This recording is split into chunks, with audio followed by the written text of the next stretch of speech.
Comme vous l'avez entendu précédemment, que ce soit à travers la vidéo ou par les présentations, la clientèle scolaire lavalloise est d'une grande diversité culturelle. Donc, nous poursuivons avec Mme Geneviève Audet, qui est professeure à la Faculté des sciences de l'éducation de l'Université du Québec à Montréal. Elle est également co-directrice scientifique du Centre d'intervention pédagogique en contexte de diversité de la Commission scolaire Marguerite Bourgeois. Et elle s'intéresse donc à la réussite scolaire des élèves issus de l'immigration et à la mise en œuvre de l'éducation interculturelle dans les écoles québécoises. Donc, en plein dans le sujet. Madame Audet.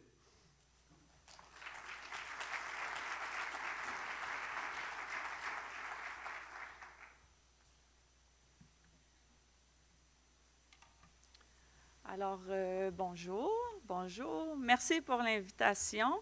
Cette invitation à venir partager, disons, mes réflexions depuis quelques années maintenant par rapport aux spécificités des relations école-famille quand il s'agit d'une famille immigrante. Donc, vous aurez compris que ma présentation sera en continuité avec celle de M. Larrivé. Par contre, on va essayer d'ouvrir un peu plus sur la réalité des familles immigrantes pour présenter des pistes d'action pour le milieu scolaire, pour justement être en mesure de mieux soutenir la réussite éducative et scolaire des élèves qui sont issus de l'immigration.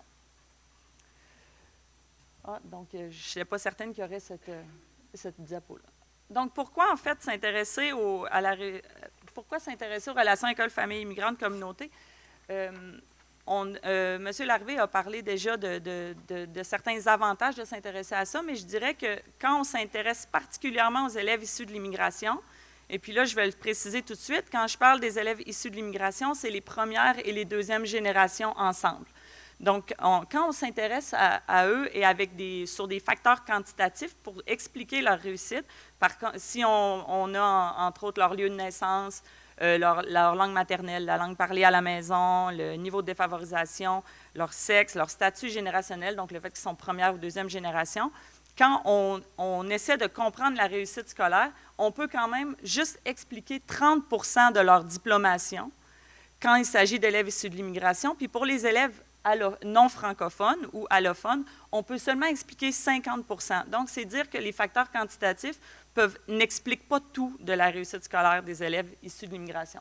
D'où l'importance, notamment, d'explorer les dynamiques familiales et communautaires, en fait, toutes les choses sur lesquelles on a un pouvoir en tant qu'école, en tant qu'enseignant, toutes les pratiques qui sont mises en place.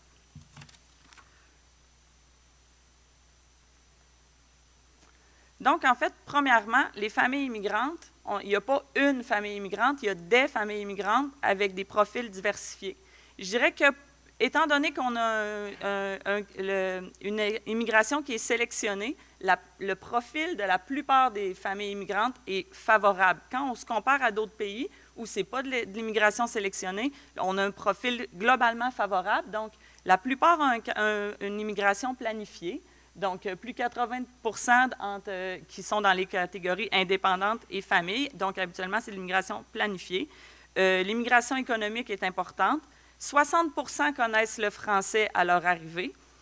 Et puis, la scolarité et le niveau d'éducation sont plus élevés. Dans le fond, le double de diplômes que les natifs. Donc, 54 % des nouveaux arrivants ont un niveau universitaire contre 25 % chez les natifs. Donc, en majorité, l'immigration est favorisée et un profil favorable, notamment d'intégration. Mais il y a quand même un profil nettement moins favorable pour les familles qui sont réfugiés ou demandeurs d'asile. Donc, c'est à environ, pour chaque année, 15 % des familles. Connaissance plus faible du français, longue histoire de précarité, de violence et d'exil, puis la présence de plusieurs deuils et traumatismes. Ça n'exclut pas que les autres peuvent aussi avoir vécu des deuils et traumatismes, mais on sait que le parcours migratoire des familles réfugiées est quand même plus difficile. Ce qu'elles ont en commun, toutes ces familles, c'est quand même un taux de chômage qui est beaucoup plus élevé, le double habituellement des familles qui sont natives. Et puis, que même si les familles connaissent le français, ce n'est pas une garantie de pouvoir s'intégrer au marché du travail, notamment parce qu'on demande en plus de maîtriser l'anglais, puis qui n'est pas toujours le cas pour les familles qui sont sélectionnées parce qu'elles parlent français. Donc, quand on parle d'engagement parental, d'engagement des parents à l'école, vous savez sûrement, hein, pour la majorité des familles immigrantes, c'est la réussite scolaire de leur enfant qui est au cœur de leur projet d'immigration. Ils viennent ici pour une meilleure éducation pour leurs enfants. C'est cette motivation profonde-là qui fait qu'ils peuvent s'engager envers l'école, mais on sait que leur engagement parental se développe selon des modalités différentes qui dépendent, entre autres, de leur propre expérience de scolarisation dans leur pays, de leur parcours migratoire et aussi de leur capital social et culturel. Quand on parle d'engagement parental, en tant que praticien, hein, c'est souvent soit la façon dont les parents supervisent les devoirs ou la façon dont elles sont présentes à l'école. En fait, on insiste beaucoup, quand je questionne mes étudiants, pour vous, c'est quoi une famille qui s'implique? Bien, c'est ceux qui viennent à la bibliothèque, c'est ceux qui viennent aux réunions. Donc, en fait, on insiste beaucoup sur la présence des parents à l'école. Par contre, est-ce que c'est quelque chose qui est possible pour toutes les familles immigrantes? Ça reste à voir. Donc, j'aimerais vous parler plutôt des facteurs de risque et des facteurs de protection, parce que les facteurs de protection sont quand même quelque chose sur lesquels on peut se baser et sur lesquels miser, qui deviennent un levier quand on veut avoir des relations école-famille-communauté plus fortes. Donc, les facteurs de risque, on ne se le cachera pas, les conditions socio-économiques difficiles, même si les familles arrivent avec un projet migratoire planifié, la plupart du temps, elles vivent une pauvreté transitionnelle. C'est très rare qu'elles sont capables de rester au même niveau de vie qu'il y avait dans leur pays d'origine en arrivant. Le manque de maîtrise de la langue commune, évidemment, ça peut devenir un obstacle, d'autant plus que quand on immigre, habituellement, c'est le statut du demandeur principal qu'on demande. On demande la maîtrise de la langue du français, de la langue française au demandeur principal. Par contre, si le reste de la famille ne le maîtrise pas, ils sont considérés comme des gens qui connaissent le français statistiquement, mais ils peuvent avoir d'autres choses, ça peut créer d'autres obstacles de toute façon. On sait aussi de plus en plus qu'il y a des parents qui se déclarent francophones, mais dont les enfants maîtrisent seulement le français oral. Donc, ça nécessite aussi des adaptations dans les classes d'accueil parce qu'il y a beaucoup d'enfants qui parlent le français, mais qui ne sont pas capables de l'écrire ni de le lire. Oui, merci. Des différences de compréhension de l'école, de l'apprentissage, de la discipline, du rôle des filles et des garçons. Hein, quand on s'intéresse à ce qui pose problème dans les relations école-famille immigrante, c'est souvent les thèmes qui sortent. C'est sûr que c'est un facteur de risque. En même temps, il y a des choses à faire. Il existe des outils qui présentent le système scolaire en 10 langues. Donc, il y a des outils pour ça aussi quand on veut vraiment s'y mettre. Le surengagement des familles immigrantes sur le marché du travail, une grande raison de leur non-présence à l'école, pour ceux qui ne viennent pas à l'école, c'est leur surengagement sur le marché du travail, parce que ce n'est pas rare qu'ils cumulent plusieurs emplois. Par contre, ce que ça nous montre comme facteur de protection, l'importance accordée à l'éducation dans les stratégies familiales.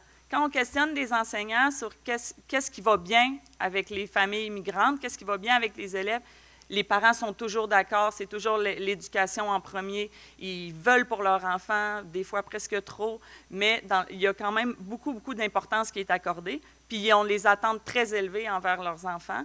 On dit entre chercheurs en riant, les parents, même les plus défavorisés, immigrants, ont des attentes de classe moyenne envers leurs enfants. Ce n'est pas sans causer de problèmes à certains enfants. Dans certaines communautés, on sait qu'il y a beaucoup de pression. Mais en même temps, c'est quelque chose sur lequel, en tant qu'intervenant, en tant que praticien, on peut miser en disant on a tous les deux la réussite de votre enfant à cœur. Maintenant, comment on s'organise ensemble pour y arriver? Il y a aussi des cultures d'origine qui convergent avec des exigences de la culture scolaire. Il n'est pas rare d'entendre des enseignants dire « Ah, mais ils respectent tellement l'autorité. » Donc ça, il n'y a pas juste des mauvais côtés. On entend, malheureusement, c'est souvent ça qui fait les manchettes, les choses où les points de divergence, mais il y a quand même des points où la plupart des cultures convergent. Ensuite, je dirais une culture de solidarité, d'entraide familiale. C'est souvent, les immigrants ont une culture de solidarité beaucoup plus forte que ce qu'on appelle ceux qui sont d'implantation plus ancienne. Et puis, ils ont souvent, pas tous, mais ils peuvent avoir accès à des réseaux pour s'établir dans le pays d'accueil, mais aussi, ils gardent des liens avec le pays d'origine, puis ce soutien du réseau transnational-là peut être mis à profit pour les élèves, parce qu'il y a certains élèves qui, eux, entre guillemets, rendent compte de leur journée d'école à leur grand-mère qui est encore en Afghanistan ou en Iran, puis qui fait un suivi serré de tout ce qu'ils apprennent, mais il ne faut pas oublier que certains élèves ont ça. Il y a même des écoles qui je sors de mon texte, il y a des écoles qui demandent à des parents de venir avec leur ordinateur pour avoir cette personne-là en Skype pendant la rencontre de parents, parce que des fois, c'est à l'oncle médecin qui est resté au pays qui sentent qu'ils ont le plus à expliquer sur ce qu'ils font à l'école. Donc, c'est aussi des modalités différentes qu'on peut mettre en place. Le rôle de la langue maternelle, hein, parce qu'évidemment, on en entend souvent parler, ça devient souvent un objet de discussion.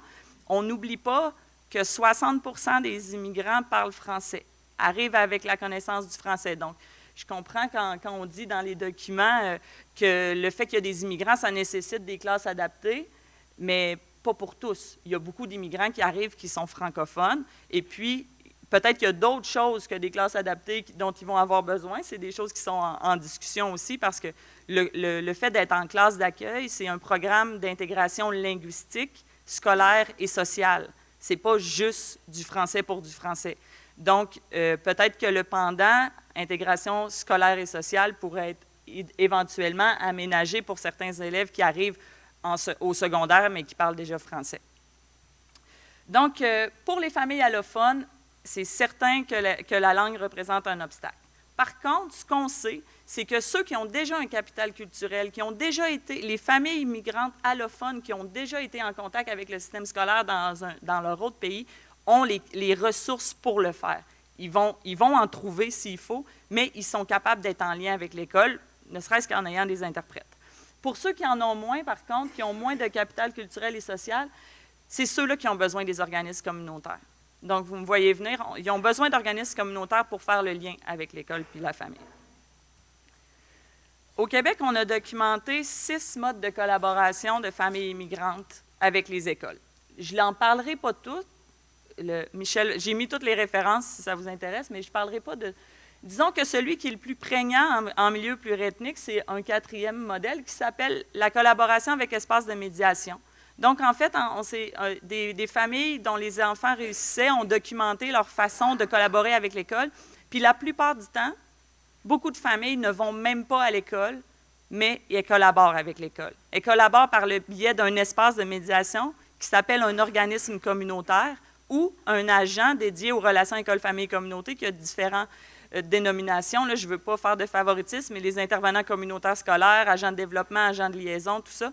Mais souvent, les écoles ne sont pas en contact avec l'école. Ils ont besoin de cet espace-là comme un espace de réparation de l'expérience migratoire. Donc, de quelle communauté parle-t-on? Dans le fond, les écoles collaborent avec différents types d'organismes communautaires. On a les institutions publiques parapubliques, organismes à vocation universelle, qui veut dire qu'ils s'adressent à tout le monde, pas nécessairement aux immigrants. On a des organismes qui sont spécialisés en immigration. Il y a un réseau de 150 organismes qui sont sous l'égide de la TCRI, qui travaillent. Les écoles peuvent être en lien avec ces organismes-là. Il y a aussi des associations qui sont liées à des communautés ethniques et religieuses. Là, j'ai vu le temps, fait que je vais passer vite, mais vous allez me voir, parce que je vais avoir le temps de parler des pistes d'action dans ma minute qui reste. Donc, en fait, pour les pistes d'action, je dirais, selon ce que je vous ai dit, la première chose à faire pour le milieu scolaire, qui n'a pas le choix d'établir des relations avec les familles immigrantes, même si on ne veut pas, là, ça fait partie de... Donc, accroître la connaissance du personnel scolaire sur le vécu des familles immigrantes. On se rend compte que souvent, on ne leur donne pas nécessairement la parole pour se raconter, puis souvent, on donne le prétexte qu'ils ne parlent pas français pour le faire. S'appuyer sur les forces importantes que peuvent présenter ces familles et mettre en œuvre des mesures pour pallier les problèmes qu'elles rencontrent. Donc, on a vu, ils ont des facteurs de protection, ils ont des forces. Bien, s'il manque juste un traducteur, il faut l'avoir. C'est ça qui va faire que ça fonctionne.